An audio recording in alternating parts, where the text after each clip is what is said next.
The Princess and the Seven Dwarfs.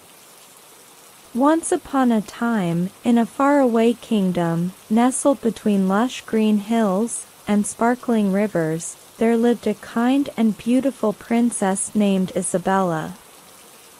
Her golden hair flowed like rivers of sunshine, and her eyes were the color of the deepest sapphires.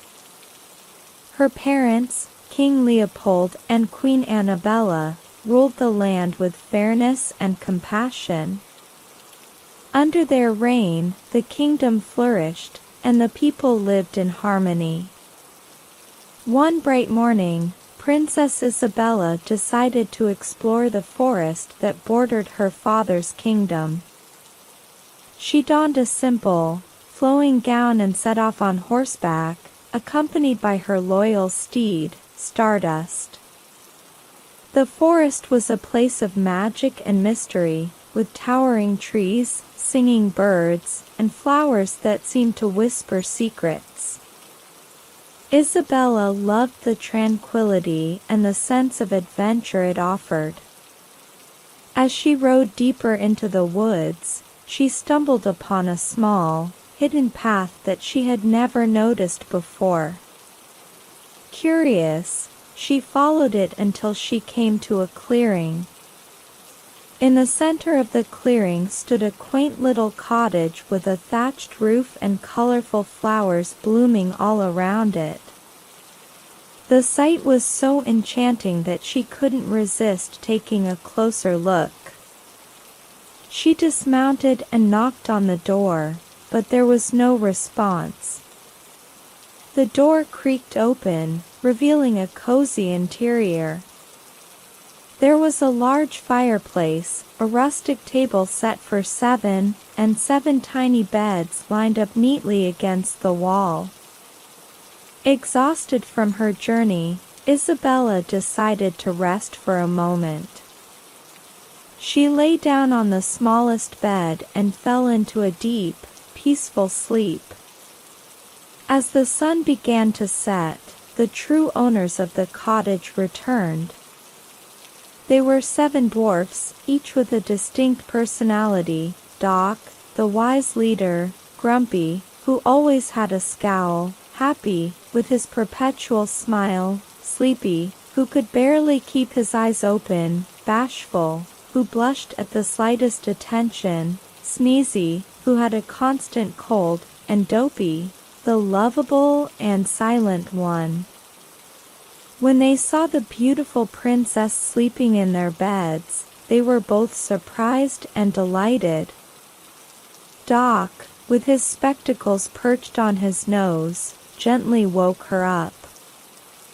"Who are you, dear lady?" he asked kindly.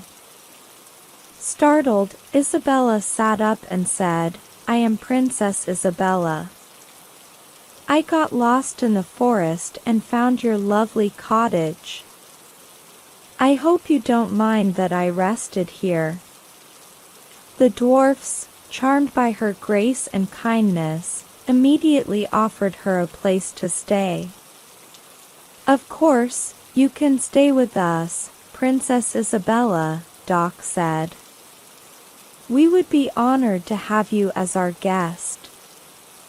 Days turned into weeks, and Isabella grew fond of the dwarfs. She helped them with their chores, cooked delicious meals, and brought joy and laughter into their little home. In return, the dwarfs adored her and protected her like their own sister. She would tell them stories of the palace and teach them songs, while they shared their knowledge of the forest and its wonders. One evening, as they all sat by the fireplace, Isabella asked about the forest's secrets. Doc, stroking his beard thoughtfully, spoke of the enchanted creatures that lived deep within the woods and the ancient magic that protected the land. The dwarfs warned her about the dangers as well, especially the evil Queen Malvina, who resided in a dark tower far away. Meanwhile, in the palace, Queen Malvina, who was deeply envious of Isabella's beauty and goodness, discovered her whereabouts through her magic mirror. Her jealousy consumed her, and she concocted a wicked plan to rid herself of the princess once and for all. Disguised as an old peddler woman, she ventured into the forest with a basket of poisoned apples. Her face was twisted with malice as she made her way to the dwarf's cottage. She knocked on the door, and Isabella, always kind-hearted, welcomed the old woman. "Good day, dear girl," the disguised queen said. "Would you like to taste one of my delicious apples? They are fresh and juicy." Isabella, unaware of the danger, took an apple and bit into it. The poison worked instantly, and she fell to the ground, unconscious. The queen, satisfied with her deed, fled back to her dark tower, believing her plan had succeeded. When the dwarfs returned home, they found Isabella lying lifeless on the ground. Their hearts broke at the sight. They wept and mourned her deeply, placing her in a glass coffin adorned with flowers. Days turned into weeks, and the forest itself seemed to grieve the loss of the beloved princess. News of Princess Isabella's plight eventually reached a neighboring kingdom, where a brave and noble prince named Alexander resided. He had heard tales of her beauty and kindness, and felt compelled to find her. He rode his horse tirelessly through the forest, determined to reach the dwarf's cottage. When Prince Alexander arrived, he was struck by the sight of Isabella lying in the glass coffin. Her beauty shone even in her apparent death. Overcome with sorrow and love, he leaned over and gently kissed her forehead. Miraculously, the poison spell broke, and Isabella's eyes fluttered open. The dwarfs, who had been keeping vigil, cheered with joy as Isabella and Alexander gazed into each other's eyes. They knew they were destined to be together. The prince took Isabella's hand, and they rode back to her kingdom.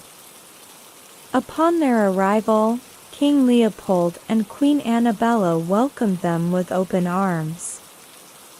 The evil Queen Malvina, seeing that her plan had failed and fearing retribution, fled the kingdom in disgrace, never to be seen again. Princess Isabella and Prince Alexander were married in a grand celebration that lasted for days. The dwarfs were honored guests at the wedding and received the highest recognition for their bravery and kindness. Together, Isabella and Alexander ruled their kingdom with wisdom and love, ensuring that peace and happiness reigned for generations to come. The story of their bravery, the kindness of the seven dwarfs, and the triumph of good over evil was passed down through the ages, a timeless testament to the power of friendship and true love. And so, they all lived happily ever after. Of Willowbrook, there lived a young girl named Emma.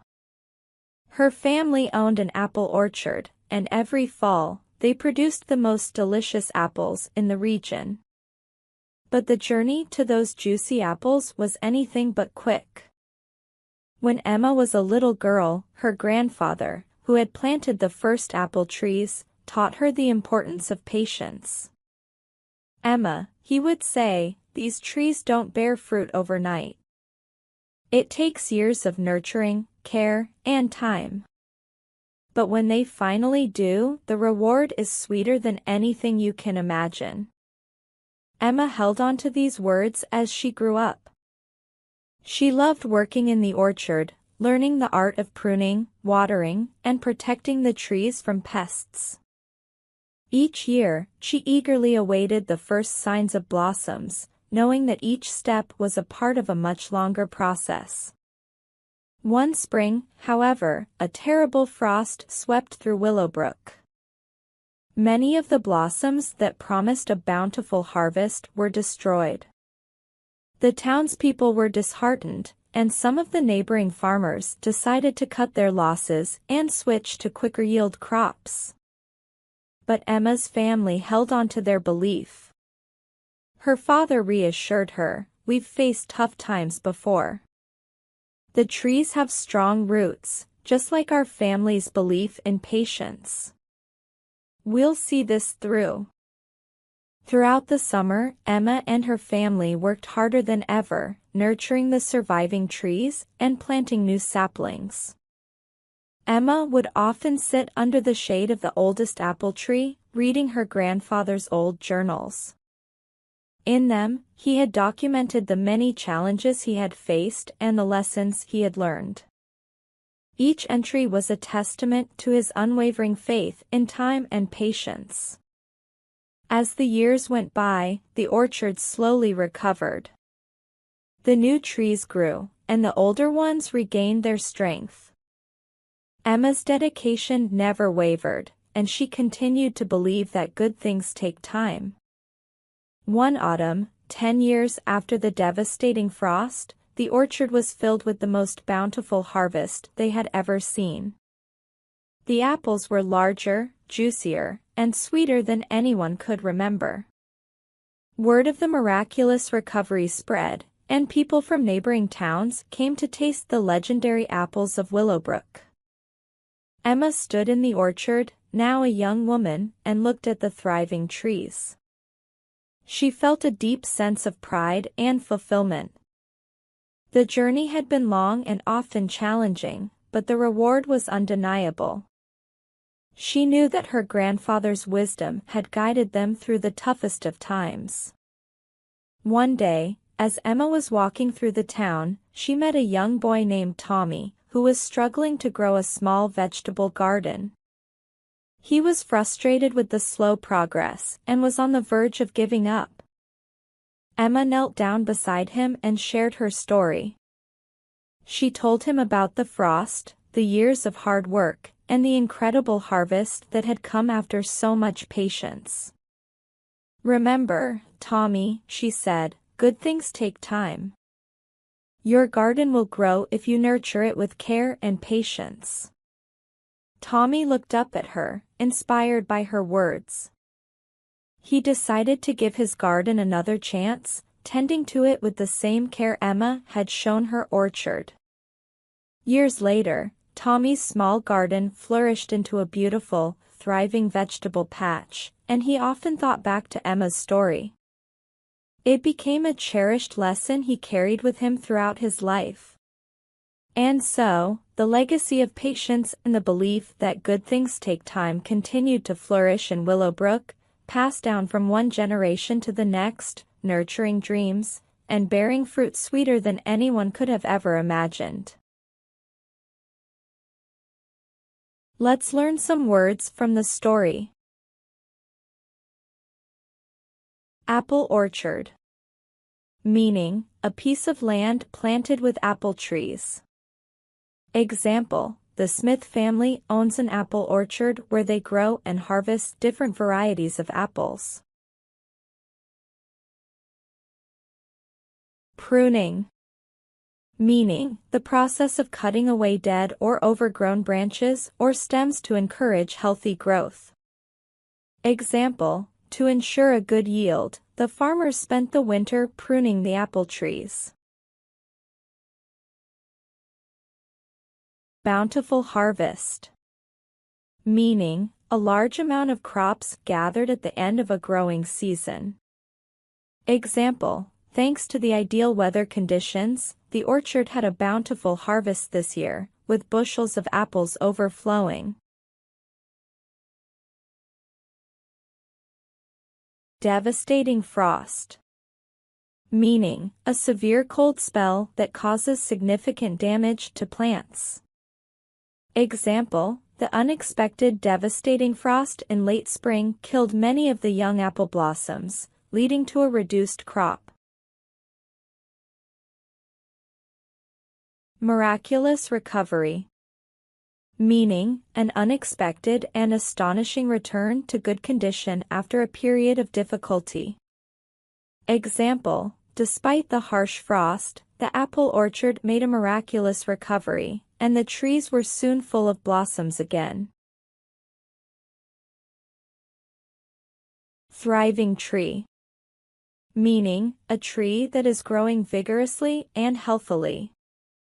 Example, after years of care, the once struggling sapling had grown into a thriving tree, laden with ripe apples. Undeniable. Meaning, unable to be denied or disputed, clearly true. Example, the undeniable success of the harvest was a testament to their hard work and dedication.